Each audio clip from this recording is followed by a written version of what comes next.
start again. It's a redskin. One of the reasons behind the popularity of Python programming language is its simple syntax, and also we can write concise code. So in this particular video, I will tell you some useful one-liners in Python.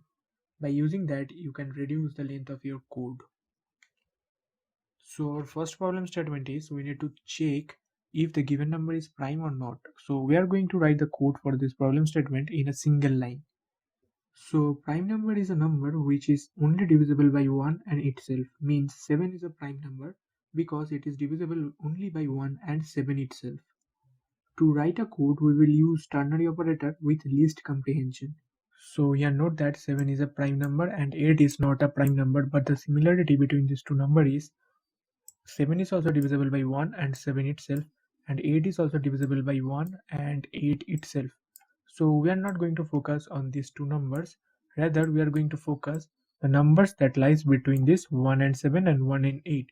For example, in case of 7, we have these numbers 2, 3, 4, 5, 6, but 7 is not divisible by any of this number. This is not for 7, it is applicable for any prime number. But in case of a non-prime number like 8, it is divisible by 2 and also 4. So if I try to make a list for a prime number, like I want to store all the numbers that lies between 1 and that prime number and that prime number itself, and also it divides that particular number completely. But for a prime number, the length of the list will always be 0 because the prime number is only divisible by 1 and that number itself. But in case of a non-prime number, the length of the list will always be non-zero. Okay, so for example, in this case the length of the list will be 2 because 2 and 4 completely divides this number 8. So using this logic, we are going to write the code in a single line. So to write the code, here I'm going to use a ternary operator with least comprehension. So first of all, let me define the number. So n equals to 7, and then it will return false if, and here I'm going to use the least comprehension. So it is going to check for all the values that lies between 2 and that particular number itself. So for I in range of 2 comma n minus 1, and also this number is completely divisible by that particular number. So n modulus I equals to 0. If this condition satisfied, then it is going to include that particular number in the list. And here I'm going to calculate the length. So here I'm using alien function, and then here I need to check whether this length is not equals to 0 or not. If it is not equals to 0, it means the number is not a prime number, so it is going to return false. Otherwise it will return true. And then let me print the answer. So now let me run this code. So 7 is a prime number, so that's why it is showing true. So let me change the number. So if I change it from 7 to 8, now it will print false because 8 is not a prime number. So it is showing false. So let me change it to 9 because 9 is not a prime number, so it will return false. So our next requirement is I want to find whether a text or string is palindrome or not. So palindrome string is a type of string which remains same on reading from both the ends. For example, level is a palindrome string because if I read it from left to right, then also it will be level, and if I read it from right to left, then also it will sounds level. So level is a palindrome string, and we need to write a code to check whether a given string is palindrome or not in a single line. So to write the code, here I am going to use negative slicing concept and also the ternary operator. So let me first define a string.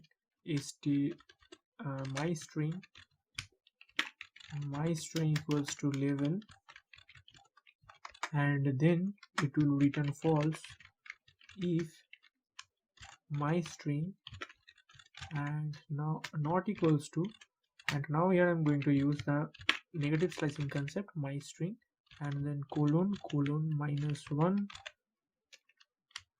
So this line will create a new string object and it will assign the value in the reverse order of the actual string. So if it not equals to true, then it will return false. It means then my string will not be a palindrome string. Otherwise, else it will return true. For example, in this case, my string is label and label is a palindrome string. So this condition will evaluate to false. So that's why it will return true. It means the my string, that is label, is a palindrome string. So let me run this code.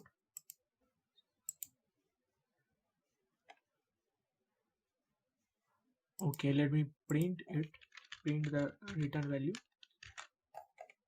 Let me print this the return value, and now if I run this code, so it is showing true. So now if I change this string from label to Python, which is not a palindrome string, then it will return false. So it is showing false.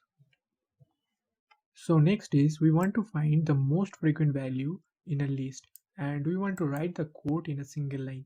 For example, here we have the list L, and in this list we have 1 2 times, 6 4 times, and 7 3 times. So our expected answer from this list will be 6 because 6 has the maximum number of occurrence. So to write the code, we need to first learn the max function. Actually, max is a function which can take any iterable like a list, and it will return the maximum value from that particular list. So in this list we have the maximum number 7. So if I print it, so it will return 7. So let me print it, and then if I run this code, so it is showing 7, but this is not our requirement. I want to print that number which has the maximum number of instance. So to do that, we need to learn the optional parameter that we can pass inside this max function. So inside this max function we can pass any iterable like a list, and then we can pass a key. Actually, key is a predefined word, and in key we need to pass a function. So the function name is count. So l.count. Count is basically a function which can take any number, and then it will return the number of occurrences of that particular number. So if it takes 1, then it will return 2. This function, which is l.count, will be applied on each and every value of this list. Actually, this key is basically used to customize the comparison. Actually, this l.count will first take 1 and it will return 2, and then for 6 it will return 4, and for 7 it will return 3. And now this max function is going to take the value from this set of values, and the number of occurrences of 6 is 4, so that's why it will return 6. So now if I print, so now it is showing 6 because 6 has the maximum number of occurrences. So our next point and the last point is we are going to use short circuit operator to reduce the length of the code. So to do that, for example, let's assume a scenario where you have a function which will execute some lines of code. So in our case, let me define a function square which is going to take any number, and then it will print the square of that particular number like this. And also let me define a number like a equals to 5, but now you want to filter it.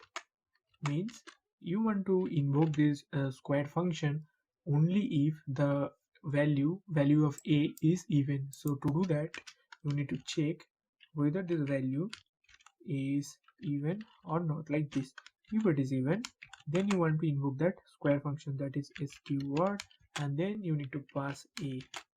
So now if I run this code, then it will print nothing because 5 is not an even number. So like this. But if I change the number from 5 to 6, then it will print 36 because 6 is an even number, like this. But still we can reduce the number of the line of this code. We can do it by a single line. So to do that, we are going to use this short circuit operator. So to do that, we need to first check the condition, that is a modulus 2 equals to 0 or not. If this condition satisfied, then we need to write the short circuit operator, that is and then we need to invoke that function, that is sqr with this value a. So here the logic is, if this condition returns true, then this function will automatically execute. If this function is not true, it means if it will return false, then the value will becomes false and this square function will not be executed. Actually, AND operator gives true if and only if both the variables are true. So here, if it returns true, then the ultimate output is completely depends on this function, this right side. And as this right side is a function, so it will automatically execute it if it is true. But if it false, then no matter what is the value of that right side, it is going to return false, or it is not going to execute this square function. So this is how it works.